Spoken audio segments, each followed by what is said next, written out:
Welcome to Gas, the true story of a toxic train derailment. I'm Ron Scholl. Last time on Gas, ATSDR set up a Community Advisory Group, or CAG, for spill victims, and a power struggle quickly developed between ACCEH and the new Mineral County Sanitarian, who became head of the CAG. We now conclude Part 3, The Long Haul, with Chapters 9 and 10.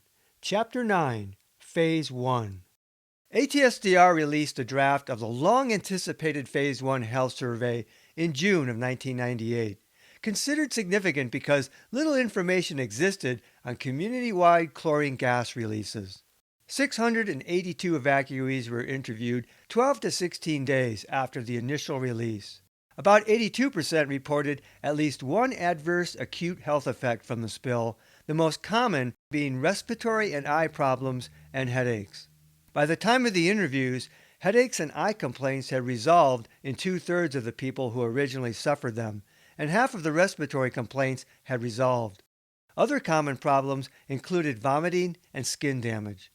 Less common other problems included stress and anxiety, gastrointestinal problems, problems sleeping, mood disorders, fatigue, pain, problems of memory or concentration, and dizziness. Acute hypersensitivity, or chemical sensitivity per se, was not listed as a symptom category, despite that health officials had recognized sensitivity to chlorinated pools and more general sensitivity prior to reentry. Respiratory symptoms, skin problems, and other problems had the highest rates of unresolved symptoms after 2 weeks. Current and past smokers, as well as people with a history of asthma, chronic bronchitis, and hay fever, had much more symptomology. Together, these made a large susceptible subpopulation. The survey also asked people permitted to return home for brief visits during the evacuation whether they experienced symptoms during the visits, presumably new or aggravated symptoms. Half of the visitors, 155 people, reported feeling ill. Among the wide range of symptoms, burning sensation in the eyes and throat, cough, shortness of breath, painful breathing, nausea, rashes, and other led the list. Those who returned to visit had a 17% higher rate of a burning sensation in the eyes and a 29% higher rate of nasal irritation compared with non-visitors.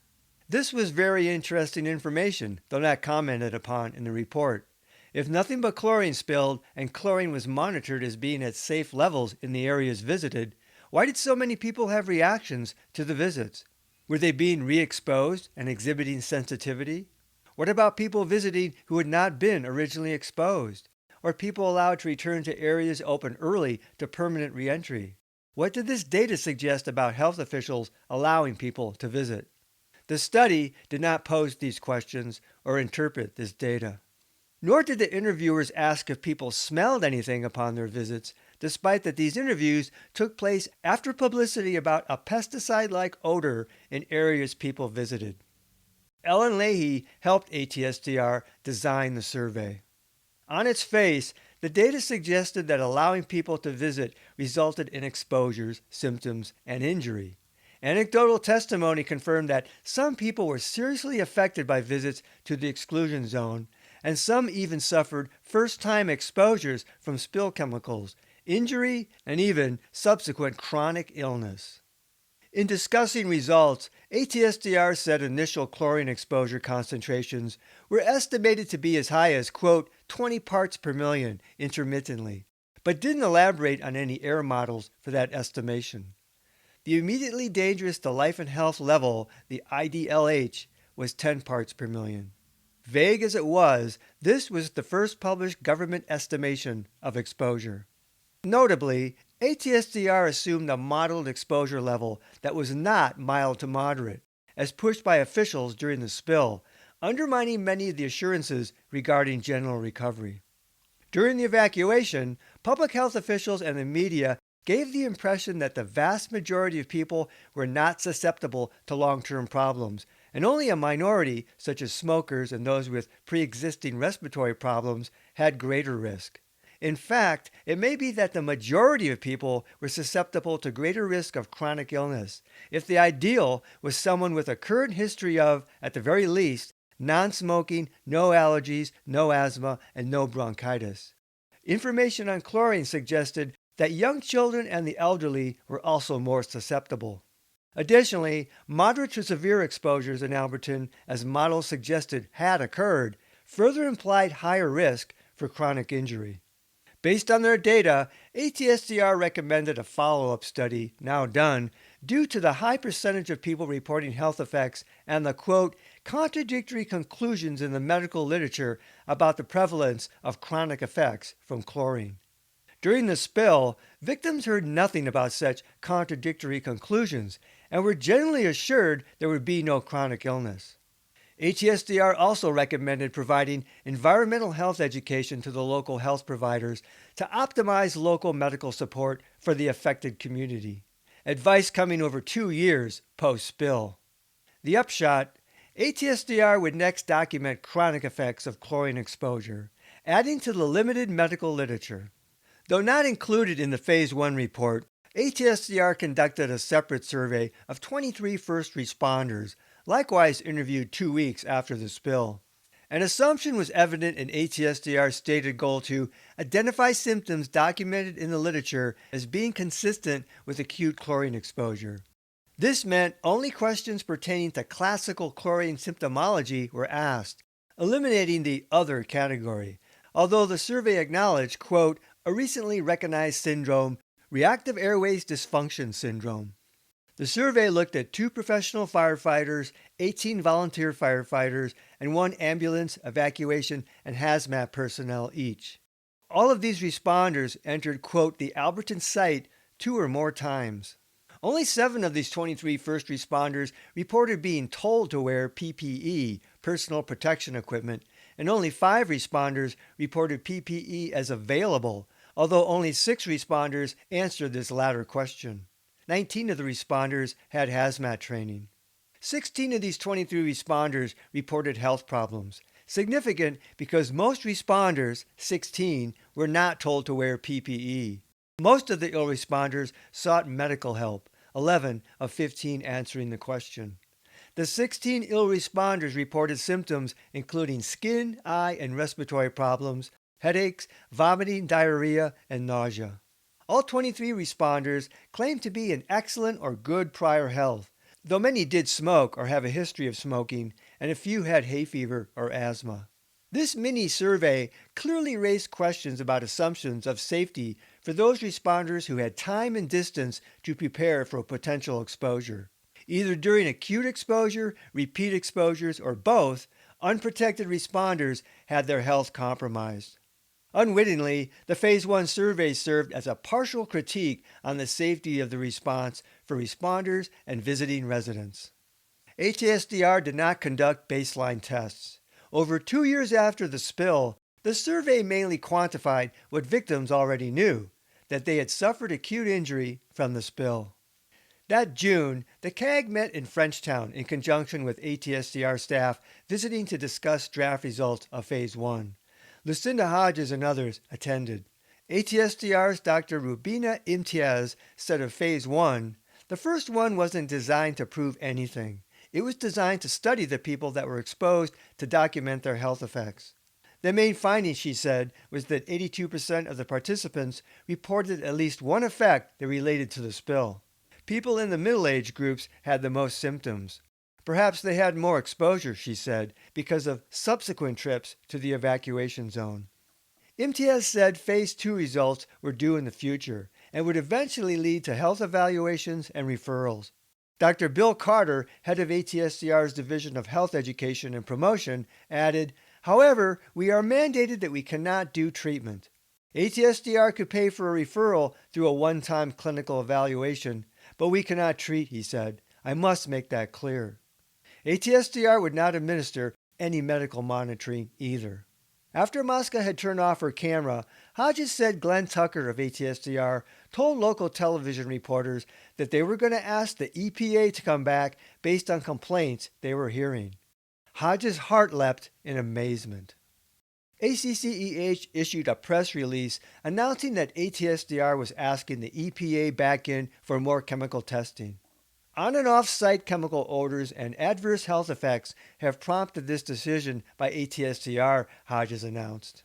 The group had wondered if it wasn't too late to retest for contamination, but they saw ATSDR's announcement as a big change in policy and hoped the EPA would carry it out. Like many of their press releases, this one was ignored. Chapter 10: Summer of Love and Hate. Exiled from their 9-mile home, Roger and Ada Chalmers returned in late May of 1998. On a pine tree by the driveway to their bucolic nook, they were greeted by a woebegone sign the Chalmers nailed up some years ago. Welcome to the Upper 9-Mile Valley, where all the women are beautiful, all the men are handsome, and all the children have above-average intelligence. But first, they had their house remediated by STAT, a Missoula cleaning company, at a cost of $22,000. Roger had STAT use a protocol for cleaning up hydrochloric acid. STAT stripped the house bare, dry vacuumed walls, washed them down with soda, and sealed them with safe coat paint. They hand-washed every item. The Chalmers inventoried a pile of things they deemed too contaminated to use. Ada's sandals, for example, she described as melted. With the passing of time and the cleanup, they decided they could live once again in their dream home. I didn't think I could do it, Roger said. I couldn't come in the house before. I couldn't even stand on the grounds for the first 2 years. I'd get that stingy, oh, you'd walk in here and you'd just start burning, Ada finished. After a 2-week trial, they stayed, but remained wary, believing residual contamination lingered in the area. Yet, they accomplished what Lucinda Hodges never would: coming home. In 1998, ACCEH participated in a 2-pronged campaign to phase out chlorine while calling for increased regulation of railroads. Hodges' visit to Love Canal inspired her railroad safety petition. She wrote, "For the prevention of railroad accidents and the catastrophic chemical releases these accidents create, and for public disclosure of rail-transported hazardous chemicals under community right-to-know laws," as part of a coalition. Nationally, 10,000 people evacuated each year because of toxic spills on railroads. The petition called for better FRA oversight, especially for defective and worn rail, and for communities to have more information about hazardous material coming through. Railroads were exempt from many right-to-know laws. The coalition planned on presenting the petition to MRL, BNSF, the FRA, and Montana's 3 congressmen on August 2nd, the 20th anniversary of the order to evacuate 900 families living by the Love Canal chemical dump site, and the planned premiere of Lisa Mosca's film as part of an ACCEH fundraiser. That spring, a Missoula judge had sanctioned MRL for withholding documents concerning railware in the Alberton spill Schleep case. Now, ACCEH's press release claimed that MRL knew ahead of time that the track involved in the Alberton spill was defective, citing a January 1996 memo by Roadmaster Augie Cantu that said the ball of the rail on curve 155 was, quote, worn out. The Missoulian ran a brief article on the petition, and the petition and other rail safety material were posted on ACCEH's website. A fact sheet circulated by ACCEH that summer cited an FRA special investigation following the Alberton derailment.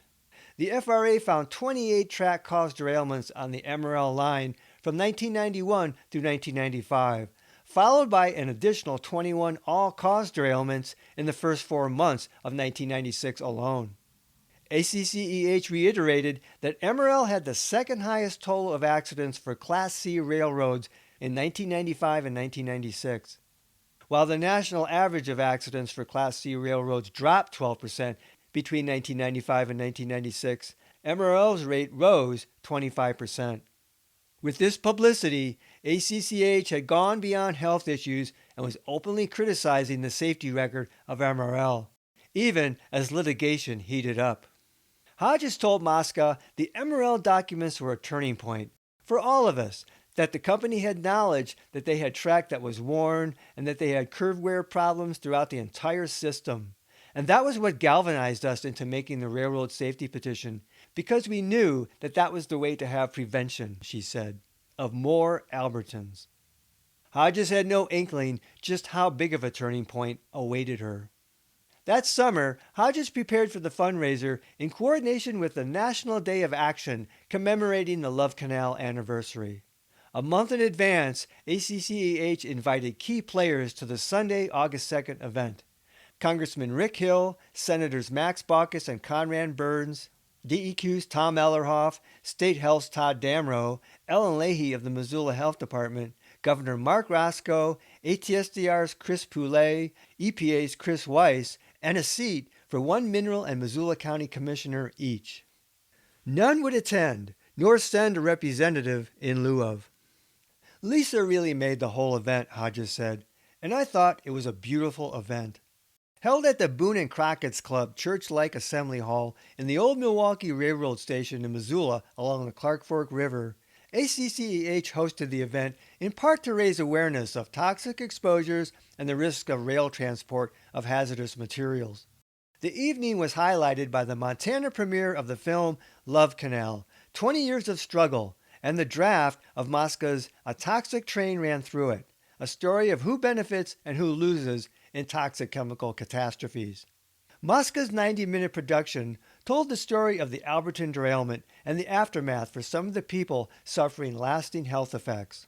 Hope Seek led a discussion and analysis of the Alberton spill aftermath following the films, and the evening ended outside by the river with a candlelight vigil in commemoration of Love Canal.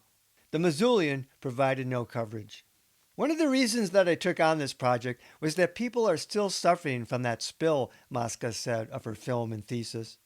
There are a lot of people in the larger community of Montana who don't know that these people are still suffering, who don't understand the gravity of the spill, she said. Mosca had a passion for justice. Overall, Hodges thought the event a success and hoped the film could publicize their plight and inform people of the broader issues.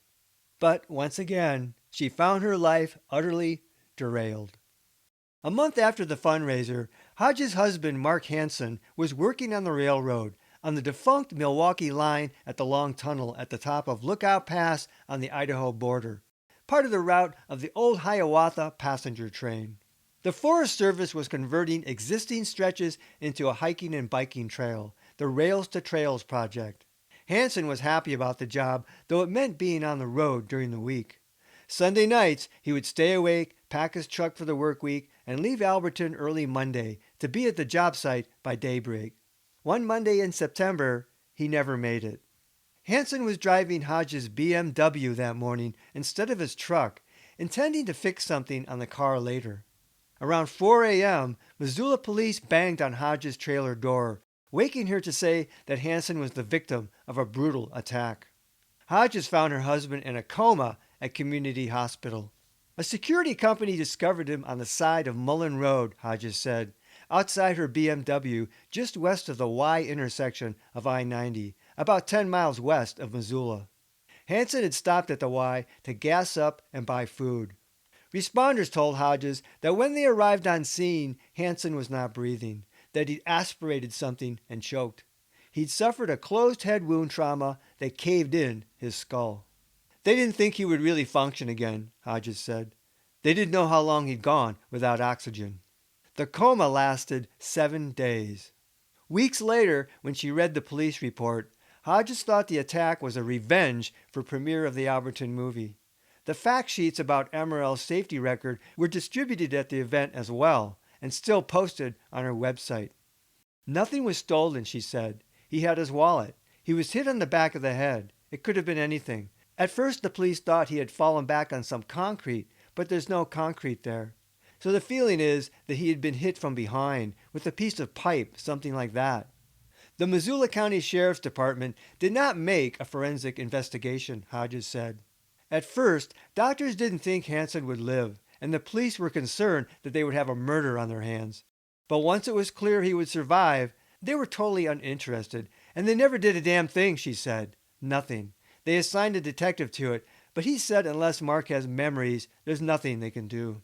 The police only kept in close contact with her for the first day or two, when they thought Hansen might die. And I wonder too, Hodges said. I always drove the Beamer, and I let Mark only have it if he was fixing it, generally. So I always wondered, did they think it was me? Did they think I was driving it? Previously, Hodges had thought perhaps she was too high of a profile spokesperson for ACCEH to get directly targeted. She said of Hansen, he has flashes of somebody following him, remembers the car up close behind him, and a certain sign that he was trying to find a sign, but we couldn't put it together what his memories were. We'll never know what happened, and we'll never know if MRL was behind it. We'll never be able to prove it, but we think it was a result of the derailment. Vengeance against us. Hodges said the security company was the same one at MRL headquarters during the 1997 protests. I saw their clipboards at the first anniversary, she said. They had a picture of the old Tracer, her former car, the back of the plate, me, color photos, the whole file right there on that guy's clipboard. She thought the pictures had been taken during the first March protest and recalled people outside in suits with zoom lenses. After Hansen's brutal beating, Hodges recognized the two security employees' names on the police report as the same men from the March 1997 protest, where they wore name tags. She had talked to them that day as she tried to negotiate to get inside MRL headquarters. No one was ever charged in the attack on Hansen. Several other people with lawsuits or a high profile believed that they were targeted for observation, intimidation, and threats, including sabotage of vehicles. While Hansen was in his coma, his brother visited and commented that there were no marks on his hands, no sign that he hit anybody, even in defense. How could this have happened to Mark and he didn't do anything? He asked Hodges. The family reasoned the attack had been a cowardly surprise. Hansen was a big man, and there was one unusual wound on his chest. I remember when I went in to see him in the emergency room, Hodges said, and they were just getting his clothes, cutting everything off, and the nurse pointed to a bruise and said, "That's a boot heel. Someone boot heeled him." That was the only other mark on him, she said. Baited and blindsided, Hansen was branded by one attacker as he lay helpless. While comatose, Hansen fought the bed constraints, and as he came out of the coma, he was just out of his mind, Hodges said. They had to keep him sedated, and he was crazy from the brain injury, literally. They prepped him for surgery. They thought they were going to have to operate and relieve pressure on the brain. The whole front of his brain was he looked like an alien. The swelling is in the front of the brain. The doctor said the injury caused a shear in the brain, that the force of the trauma was so hard that his brain moved forward. The worst damage was in the frontal lobe, to the executive part of his brain, the part that allows you to multitask, follow directions, that kind of thing. That's gone. As he struggled out of the coma while constrained, Hansen's arms and legs took a beating. Later, Hodges said, he thought that he'd been bruised in the fight. He broke the bed 3 times. They had to keep him strapped down. It was horrible to watch, but it was a good sign because it meant he had brain activity. Hansen was very strong. He was like a Frankenstein for a long time, Hodges said. He was all body and no brain. Finally came the emotional daybreak. He knew me when he first woke up and could speak. The doctor said, "Do you know who that is?" And he said, "Yes, that's Lucinda." And he said, "I've been looking for her, and I want to go home." So he came out of it with speech and that much knowledge, Hodges said. For the moment, Hodges' worst fears were relieved, and her tears now flowed from cautious joy. But Hansen had much to recover from and entered brain injury rehabilitation at Community Hospital. For several weeks, he relearned basics such as how to use the telephone, gaining ground in some ways but struggling in others. "It was really terrible for me," Hodges said, "because it's hard to see somebody who doesn't really know what they are and who they are again." Her husband, the man she loved. Because the police found no witnesses, Hansen struggled to accept what had happened. His memory of the 3 months before and 3 months after the injury remained scrambled. Even more so than after his chemical injury, Hodges noticed personality changes in her husband, much of it stemming from his frustration over his memory. He often couldn't recall names and struggled with remembering details. Late that fall, after he left the hospital, Hansen once stopped Beverly Ridenour's son in Alberton to ask for directions in his own small town. Hansen gradually improved while going through stages of paranoia and confusion. He resumed working in early January 1999 and improved much during the year. Sometimes I can actually see the old mark there, Hodges said in early 2000. I hadn't for a long time. But the attack also brought devastating financial consequences, as Hansen had been the family's sole supporter, and they'd been living paycheck to paycheck. We weren't that bad financially until the head injury, she said, but to have 4 months without money. And then late in 1999 came a long layoff and mounting medical bills, despite insurance. Hodges and her family survived by credit cards and small gifts from friends, while under the threat of foreclosure on their Alberton house. The home she had left, but her husband clung to. Despite everyone's concern that he might remain a ward of the state, Hansen far exceeded doctors' hopes, but damage of all sorts had been done. Even if the attackers hadn't been after her specifically, Hodges felt they got what they wanted: significant disruption and strain on her life. I felt that if they knew it was Mark in the car, and that Mark was the target, then the purpose was to cripple me, because I was totally dependent on Mark financially. Maybe I'm totally wrong, we'll never know. But that was a really dark time, she said. Since the spill, life had been gray at best. With Hodges' world in a free fall, she credited Mosca for supporting her emotionally during these hard times.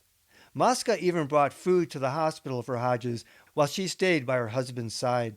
If it hadn't been for Lisa, she said, the group would have just gone to hell, because it had become such a nightmare. In December, ATSDR announced plans for a health evaluation for some time in 1999, but warned it would be limited by funding constraints. Dr. Cynthia Lewis Younger of a University of Utah clinic would test people according to highest priority groups, and she would choose the final protocol. Hodges, preoccupied by her husband's condition, didn't yet know what to make of the health evaluation.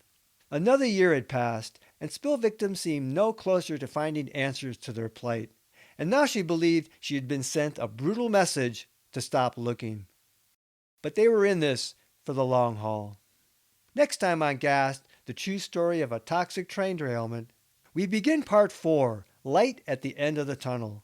Suffering from chronic illness and convinced the Alberton area is still contaminated, spill victims decide to appeal to the EPA's National Ombudsman, who agrees to take on their case. Meanwhile, the CAG releases their overdue needs assessment. Until then, this is Ron Scholl. Thanks for listening. This podcast is adapted from the book Gas, the true story of a toxic train derailment. Visit Amazon.com to see the 2-book series. To access support material in the book, such as maps, photos, illustrations, and video links, visit my Facebook page Gas, the true story, or watch my Gas playlist on my YouTube channel at RL Scholl.